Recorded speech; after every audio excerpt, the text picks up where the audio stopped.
Vamos a continuar ahora con el segmento 2 de esta clase sobre suelos afectados por sales.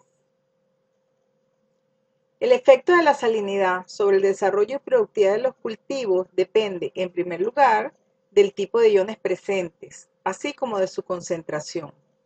Y en segundo lugar, de aspectos relacionados con el cultivo, como por ejemplo, su tolerancia a la salinidad y el estado de crecimiento de la planta al momento de sufrir el estrés. Tenemos entonces efectos de la afectación por sales, tanto directos como indirectos. Entre los efectos directos tenemos la alta concentración osmótica. Esto se refiere a la reducción del potencial osmótico y potencial del agua, lo que reduce la disponibilidad de agua para las plantas. Esto es lo que se llama también sequía fisiológica. En los estados iniciales de crecimiento, las plantas son más susceptibles al daño por sales, y esto se puede intervenir a través del manejo. En cultivos establecidos se muestra generalmente una reducción en el crecimiento por el efecto que tienen las sales sobre la fotosíntesis, la apertura estomática y la respiración, pero generalmente no llega hasta la muerte de las plantas, cuando ellas ya están establecidas. Otro efecto directo de la afectación por sales es la toxicidad por algunos elementos, que también lo llaman efecto del ion específico. En algunos suelos afectados por sales se incrementa la concentración de ciertos iones, que puede tener un efecto tóxico para el metabolismo de las plantas. El tipo de sal puede tener una gran influencia con relación a la respuesta de las plantas a la afectación por sales. Elementos como el sodio, el cloro, el boro y en algunos casos el aluminio son bastante tóxicos para muchas plantas. Entre los efectos indirectos tenemos el deterioro de la estructura del suelo. Sabemos que la dispersión coloidal causada por la sodicidad puede dañar las plantas, por ejemplo, producir deficiencia de oxígeno y una baja disponibilidad de agua por la baja tasa de infiltración y percolación que hay en estos suelos producto de la dispersión que realiza el sodio. En esta figura vemos unos suelos sódicos.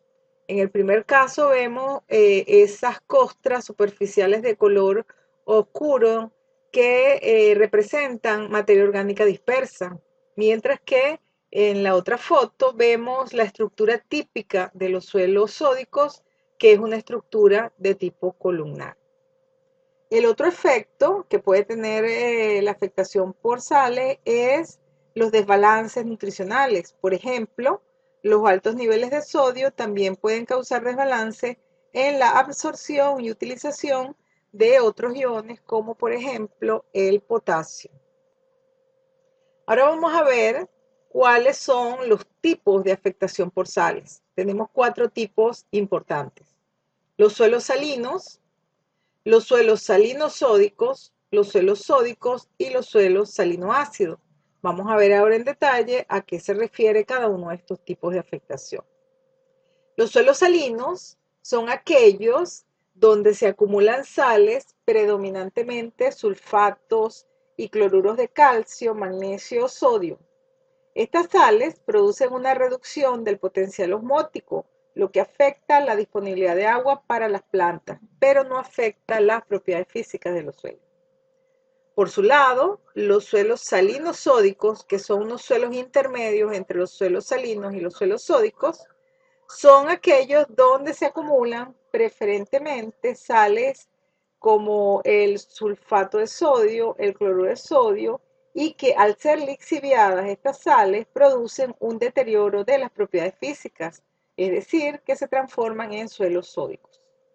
Los suelos sódicos son aquellos con una fuerte acumulación de sodio, tanto en solución como intercambiable, y en ellos predominan las sales de bicarbonato de sodio, carbonato de sodio y cloruro de sodio.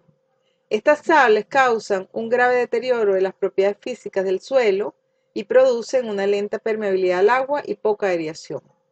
Estos suelos se caracterizan por presentar un horizonte nátrico a nivel subsuperficial con una estructura inestable. En algunos casos es maciza, aunque el tipo de estructura característico es el columnar. Además, estos suelos presentan costras negras en la superficie debido a la dispersión de la materia orgánica. Y por último tenemos los suelos salinoácidos, que son suelos salinos, pero que además tienen problemas de aluminio intercambiable, o sea, tienen hidróxido de aluminio en solución. Y este hidróxido de aluminio causa un descenso en el pH del suelo por debajo de 5,5. En esta lámina vemos un mapa de Venezuela donde se señalan los suelos afectados por sales en el país. En Venezuela se han realizado estudios orientados a caracterizar el grado de afectación por sales de los suelos y a diagnosticar los factores que la causan, especialmente en las zonas donde se han detectado problemas en los cultivos o donde los análisis de los perfiles con fines de clasificación de suelos lo señalan. Esta investigación fue realizada por PLA en 1985.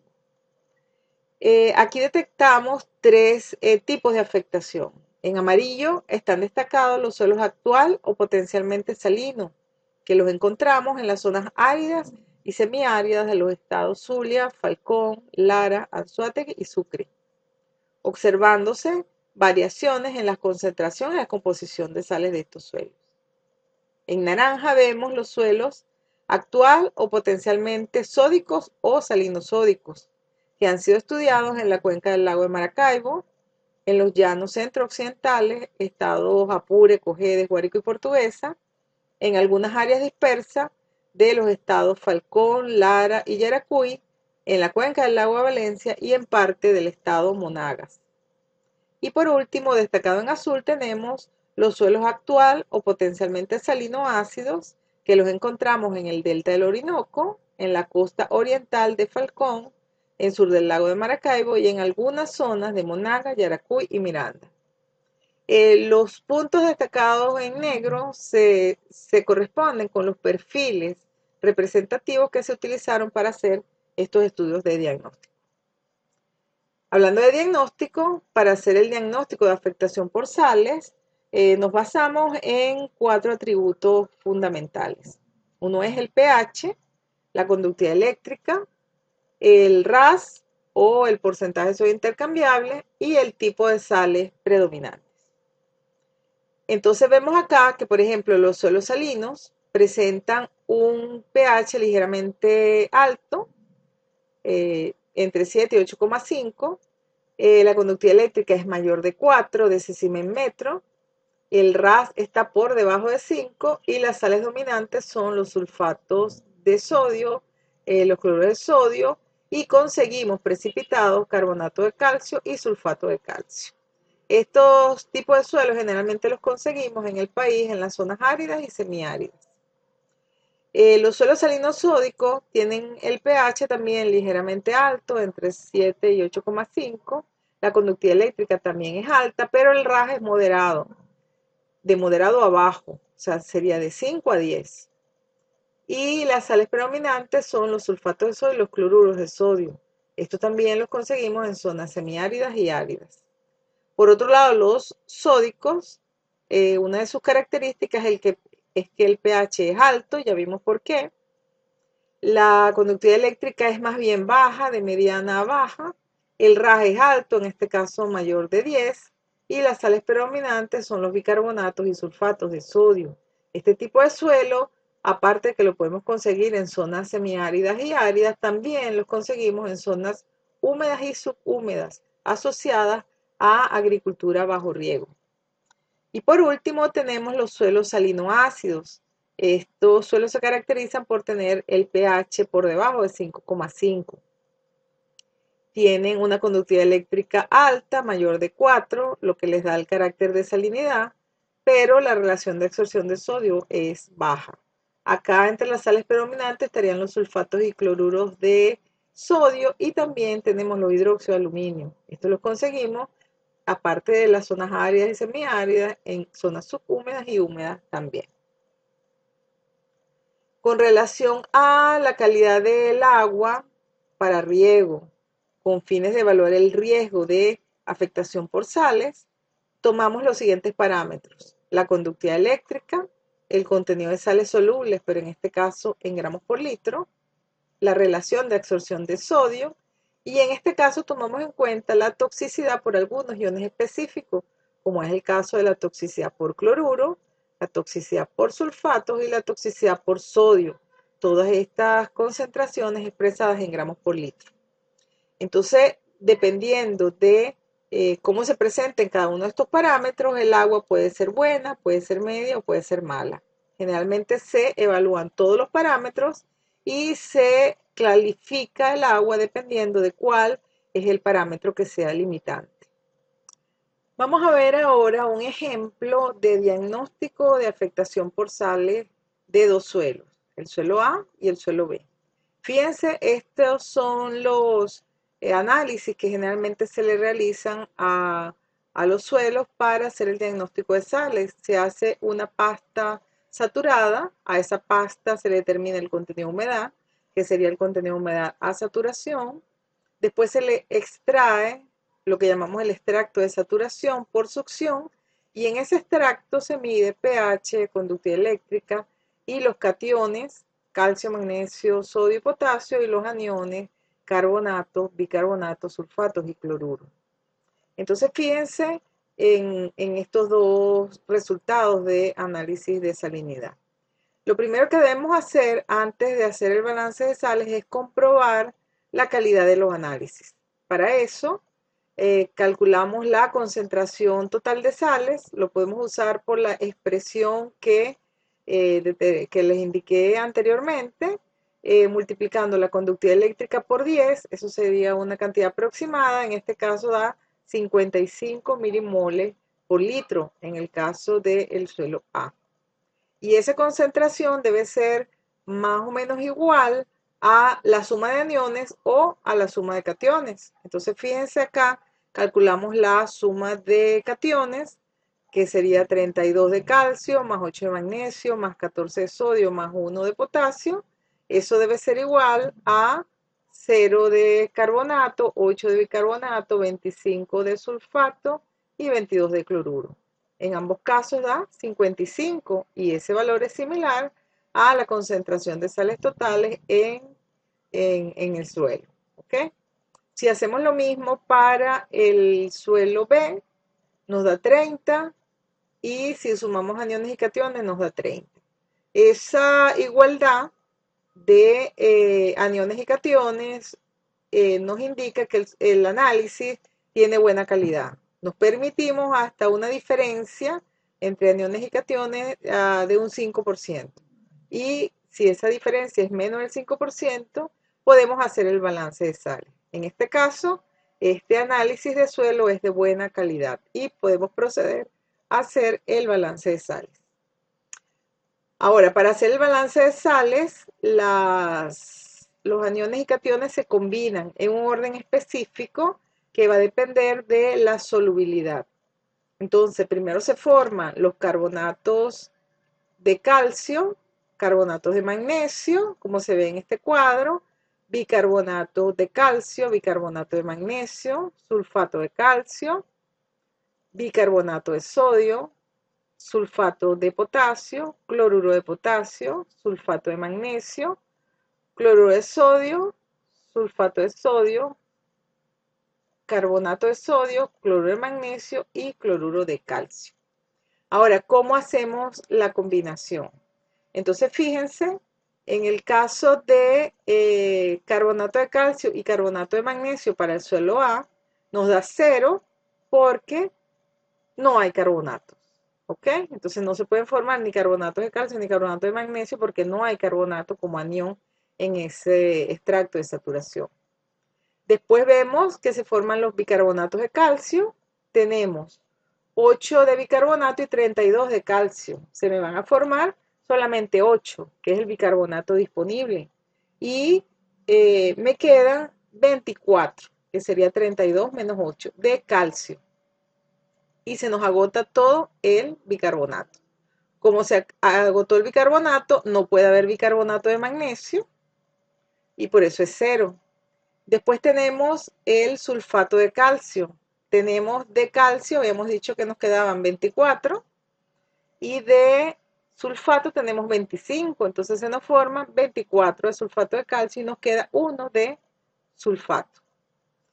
Como no hay bicarbonato, no se forma bicarbonato de sodio, nos quedaba 1 de sulfato y hay 1 de potasio y se forma esto es 1 milimol por litro de sulfato de potasio.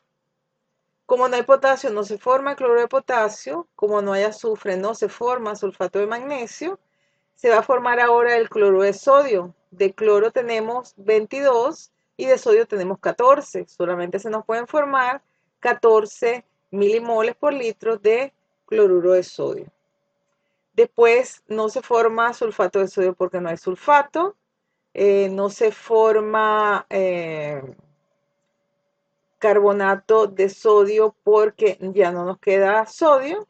Y lo que se forma después es el cloruro de magnesio, que como tenemos 8 de magnesio y 8 que nos quedaban de cloruro, se forman esos 8 milimoles de cloruro de magnesio.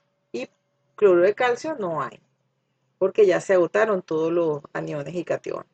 Entonces fíjense, igual podemos hacer para el suelo B. Y entonces vemos acá, si queremos hacer el diagnóstico, tenemos que la conductividad eléctrica del suelo A es de 5,5.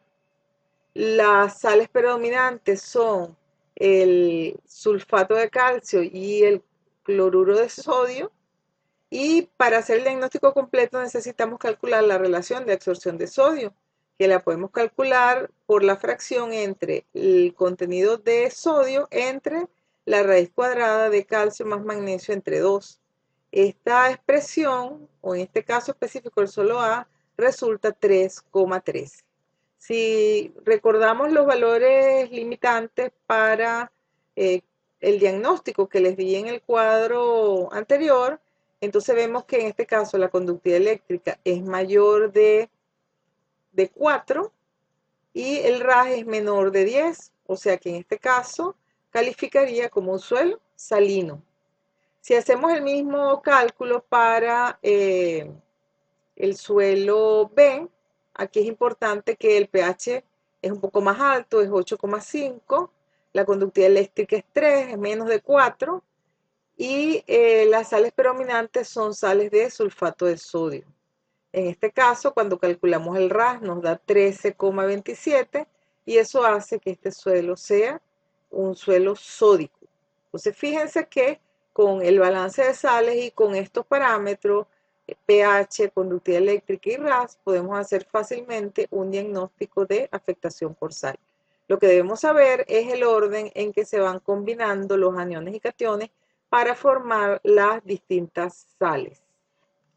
De la misma forma que hicimos el diagnóstico de la salinidad o afectación por sales de los suelos, podemos hacer el diagnóstico de la calidad del agua. En este caso, fíjense que hacemos el mismo análisis de pH, conductividad, aniones y cationes. Y en este caso, el pH es 7, la conductividad eléctrica es 1,4. Generalmente las conductividades eléctricas de las aguas son mucho menores que la de los suelos. Y tenemos acá los aniones y cationes que nos van a permitir hacer el balance de sales y calcular la relación de absorción de sodio. De igual forma, hacemos la evaluación de la calidad del análisis y calculando la concentración, en este caso da 14, la concentración de sales en milimoles de carga por litro. La suma de aniones y cationes en ambos casos da 14,1, o sea que la diferencia es menos del 5% y este análisis es de buena calidad y podemos proseguir a hacer el balance de sales. Igualmente, cuando calculamos el RAS o la relación de absorción de sodio nos da 0,39. Con estos valores vamos a hacer el balance de sales y posteriormente hacer la calificación de la calidad del agua de riego. Entonces fíjense que hacemos de igual forma, tenemos que las sales dominantes en este suelo son los sulfatos de calcio. Si hacemos la valoración de la calidad del agua, tenemos que tomar en cuenta la conductividad eléctrica, la concentración de sales en gramos por litro, la relación de absorción de sodio y en el caso específico de las aguas, tomamos en cuenta las posibilidades de toxicidad por cloruro, por sulfato y por sodio. En este caso, se hace el cálculo de la cantidad de estos elementos o de estos iones en gramos por litro. Fíjense que acá, por conductividad eléctrica, el agua me da que es media, las sales me da que es media, el RAS dice que el agua es de buena calidad, por cloruros es buena, por sulfatos es media y por sodio es buena. En todo caso, como vamos a tomar el valor que sea limitante, la calidad de esta agua es media con relación a las posibilidades de que produzca afectación por sales. Ahora vamos a ver las alternativas de manejo que se pueden aplicar a suelos que ya sabemos que tienen problemas de afectación por sales. Estas alternativas van a depender de cuál es el tipo de afectación por sales. Sabemos que tenemos suelos salinos, suelos sódicos, salinosódicos, que tienen características intermedias entre los salinos y los sódicos, y salinoácidos. Entonces vamos a listar una serie de alternativas. Por ejemplo, la siembra de cultivos tolerantes a la afectación por sales siempre es la primera alternativa que nosotros debemos explorar, porque sería una alternativa de pocos insumos. La aplicación de una lámina de lixiviación de sales, esto se hace principalmente cuando el tipo de afectación es la salinidad. También prácticas que mejoren la permeabilidad del suelo, tales como incorporación de residuos, cultivos de cobertura y abonos verdes. Estas prácticas son muy importantes en suelos como los sódicos, que tienen problemas con las propiedades físicas del suelo. La aplicación de enmiendas como el calcio, en este caso en forma de caliza para neutralizar la acidez en suelos salinoácidos. O la aplicación de enmiendas con calcio como el yeso, el azufre o el ácido sulfúrico para cambiar el balance de sales en suelos afectados por sodio. Y por supuesto el riego adecuado para minimizar el efecto de las sales sobre los cultivos. En el caso de la salinidad es muy importante que las sales se mantengan en el área de exploración de las raíces lo más disueltas posible. Vamos a ver un poco en más detalle algunas de las tecnologías que se utilizan para el manejo o recuperación de suelos afectados por sales. Específicamente el uso de cultivos o variedades tolerantes. Se deben implantar cultivares con un umbral de tolerancia a la salinidad o a la sodicidad superior a la que tiene el suelo. La tolerancia de las plantas a la afectación por sales es extremadamente variable. Depende de la fisiología, de la variedad y del sistema radical de las plantas. Además, depende también del estado de crecimiento y del patrón de distribución de raíces. Las plantas cultivadas son afectadas en diferentes grados por las sales, lo cual se evidencia en los distintos valores de umbral de tolerancia a la salinidad que han sido determinados en las especies de mayor importancia agrícola. Este umbral indica la conductividad eléctrica a partir de la cual se inicia la reducción significativa de los rendimientos del cultivo con relación al máximo esperado o al potencial de la especie. Según este umbral, nosotros podemos conseguir plantas que son sensibles, que son tolerantes, o conseguimos plantas que se llaman halófitas, porque incluso requieren cierta cantidad de sales para desarrollarse adecuadamente. Pero independientemente de cuál es el tipo de plantas, siempre a partir de un nivel de salinidad medido como conductividad eléctrica, se va a producir un descenso en los rendimientos de las plantas. Otro de las tecnologías que se utiliza es el uso adecuado del riego o de un sistema de siembra adecuado. Se debe acondicionar la cama de las semillas o de la cama de siembra para que en el sitio donde estén las raíces exista la menor salinidad posible. En este caso, fíjense que nosotros en caso de sistemas de riego por inundación, el agua que se acumula en los surcos va a producir un desplazamiento de las sales hacia el centro del camellón. Si nosotros sembramos la planta en todo el centro del camellón, esa va a ser la zona donde existe mayor salinidad y la planta va a morir por sequía fisiológica. Una de las alternativas es colocarla en camellones, pero a los lados, donde, como se ve en la figura, se presenta una menor concentración de sales. Otra alternativa es también colocarla en el centro del camellón o hacia un lado, pero dejando un surco sin agua, para que sea hacia ese surco donde se dirija la mayor concentración de sales. Esto es simplemente un manejo adecuado del riego. Ese manejo adecuado también lo podemos hacer con riego localizado. Fíjense acá que dependiendo de donde esté ubicado el sistema de riego, él va a mantener disueltas las sales en un halo, que es el halo humedecido, y lo que nos interesa es que las raíces de la planta estén creciendo en ese halo y no donde se concentra la mayor cantidad de sales. En la medida que el sistema de riego sea más profundo, entonces se va a concentrar en la superficie la mayor cantidad de sales y la planta puede morir. Otra de las alternativas es cualquier práctica que mejore la permeabilidad del suelo. Esto es sobre todo importante cuando estamos hablando de recuperación de suelos afectados por sodio.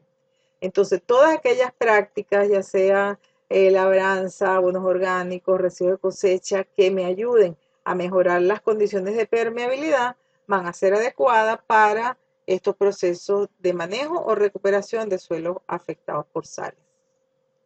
Otra de las prácticas que se utiliza principalmente en suelos afectados por sodio es el uso de enmiendas como el yeso.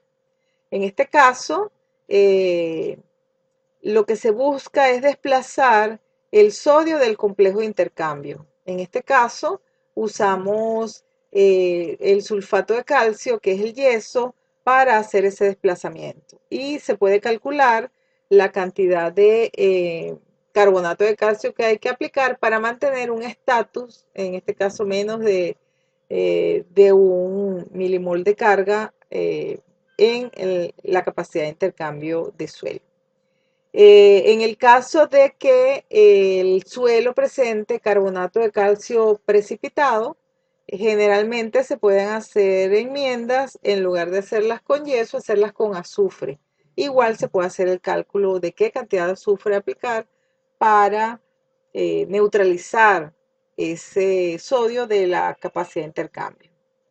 En la figura se ve cómo el porcentaje de sodio intercambiable y la conductividad eléctrica en un suelo con problemas de sodio disminuye drásticamente por la aplicación de yeso en este caso. Pero fíjense que con la menor dosis ya se logra esa disminución, que es lo que vemos en las barras moradas. Independientemente que vayamos aumentando, el cambio que se ve en la conductividad eléctrica es relativamente bajo. O sea, allí la dosis más baja es la dosis óptima.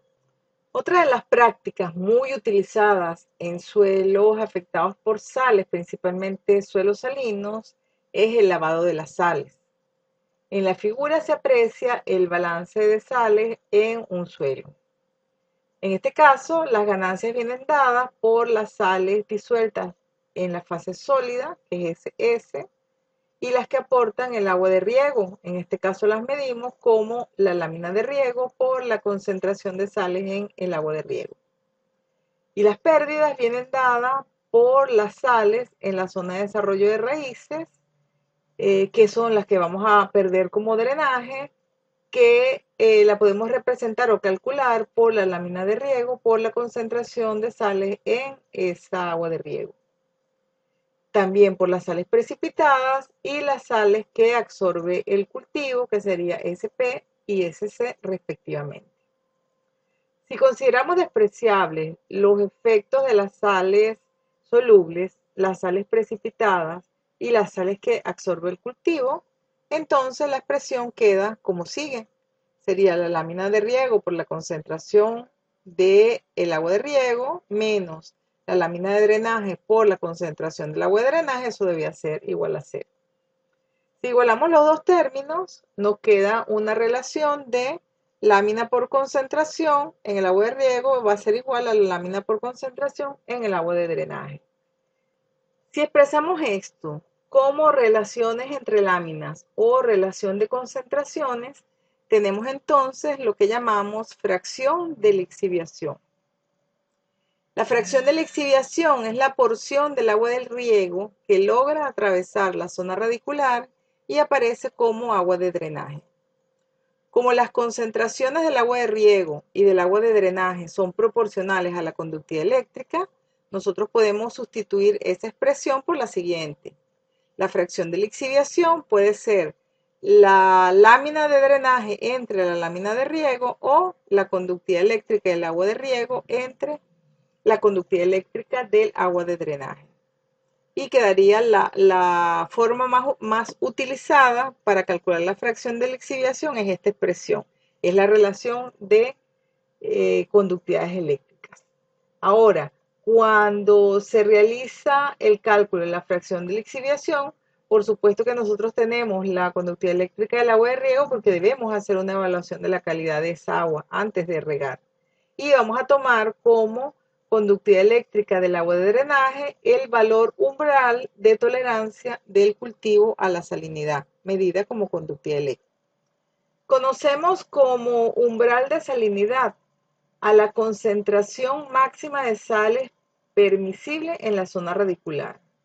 Este es función de la tolerancia de los cultivos y su valor va a depender del nivel de reducción en el rendimiento permitido. Como se mencionó anteriormente, este valor es equivalente a la salinidad del agua de drenaje. Si se fijan en el cuadro, para cada cultivo existe un valor de conductividad eléctrica máxima tolerable, o sea, umbral, en el cual no se disminuyen los rendimientos del cultivo.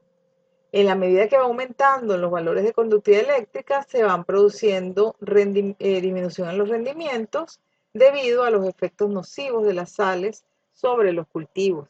Fíjense acá, por ejemplo, en el algodón, su tolerancia es 7,7 y si la conductividad eléctrica va subiendo a 10, 12, 16, se producen disminuciones en el rendimiento de 10, 25 y 50% respectivamente. Otra cosa que es importante evaluar cuando estamos haciendo los cálculos para recuperar los suelos afectados por salinidad es lo que llamamos el requerimiento de lavado. Esto se refiere a la cantidad de agua que debe pasar a través de la zona radicular para mantener la conductividad eléctrica a un determinado valor. En todo caso, por debajo del valor de umbral de salinidad.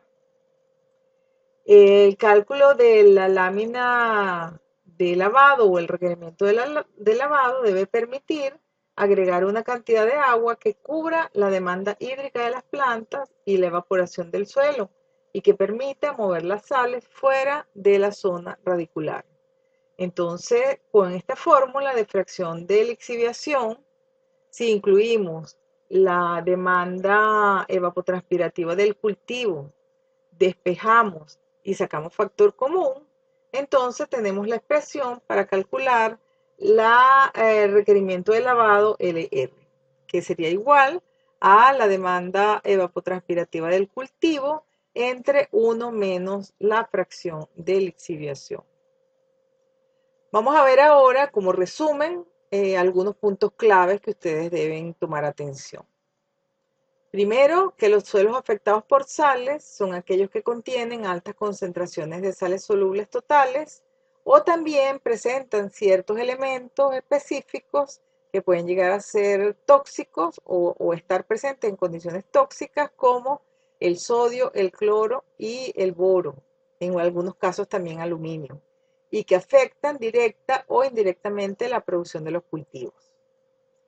que la salinización se refiere a la acumulación de sales más solubles que el yeso y que afectan el desarrollo de las plantas por un efecto osmótico, o sea, que disminuye el potencial osmótico que hace que las plantas no puedan absorber el agua que está en el suelo.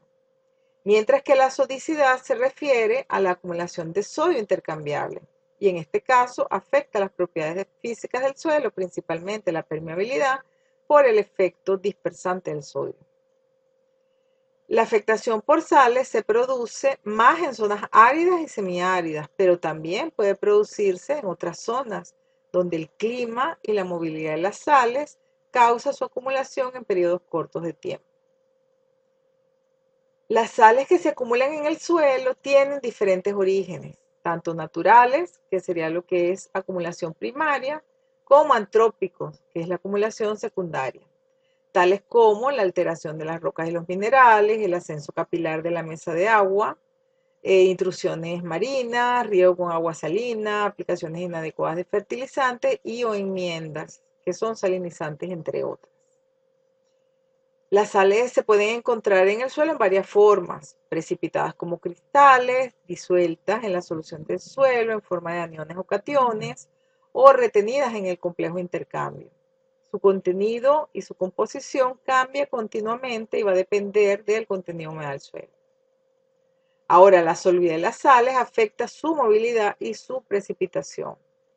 Lo más importante es que sepan que las más solubles son las más dañinas, ya que van alcanzando altas concentraciones antes de precipitar, y las de baja solubilidad no ocasionan mayores problemas.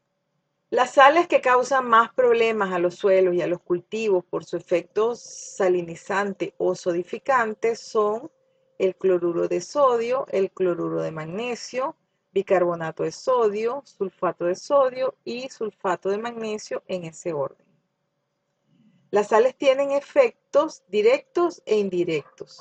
Entre los efectos directos se encuentra la reducción del potencial osmótico y el potencial del agua que reducen la absorción de agua por parte de las plantas. Esto es lo que se llama sequía fisiológica. Y también el efecto de algunos iones específicos que pueden llegar a concentraciones tóxicas para las plantas. Entre los efectos indirectos se encuentra el impacto que tienen estas sales sobre la estructura, principalmente las sales de sodio, y los desbalances nutricionales.